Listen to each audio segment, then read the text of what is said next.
បានសួស្តីពុកម៉ែបងប្អូនខ្ញុំមួយថ្ងៃនេះគីឡូ75គីឡូហើយអញ្ចឹងញ៉ាំទឹកមួយថ្ងៃយើងញ៉ាំ4លីត្របាទអញ្ចឹងគីឡូប៉ុណ្ណឹងរៀងប៉ុណ្ណឹងមួយថ្ងៃយើងញ៉ាំទឹកហូបទឹកឲ្យបាន4លីត្របាទរេសវ៉យើងពេញប៉ុណ្ណឹងចុះ tractor John Deere មួយ model នៅខាងក្រោយខ្នងបាទនេះ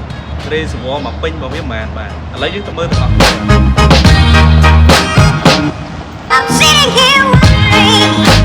បាទបងប្អូនសម្រាប់ tractor John Deere មួយ model នេះ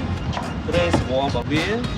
អាចទប់ចំណុះប្រេងម៉ាស៊ូតបាន68លីត្រអញ្ចឹងទប់ចំណុះបានច្រើនងាយស្រួលសម្រាប់ពុកម៉ែបងប្អូនទៅធ្វើការងារឆ្ងាយដោយពុំចាំបាច់ចាក់បំពេញច្រើនដង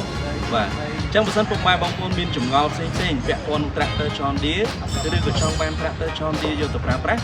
អាច comment ខាងក្រោមឬក៏តាក់ទងមកខ្ញុំបានផ្ទាល់ក៏បានបាទសូមអរគុណ Tractor John Deere ជាទំនុកចិត្តរបស់លោកអ្នកនាំចូលនឹងចែកចាយផ្ដាច់មុខដល់ក្រុមហ៊ុន RMA Cambodia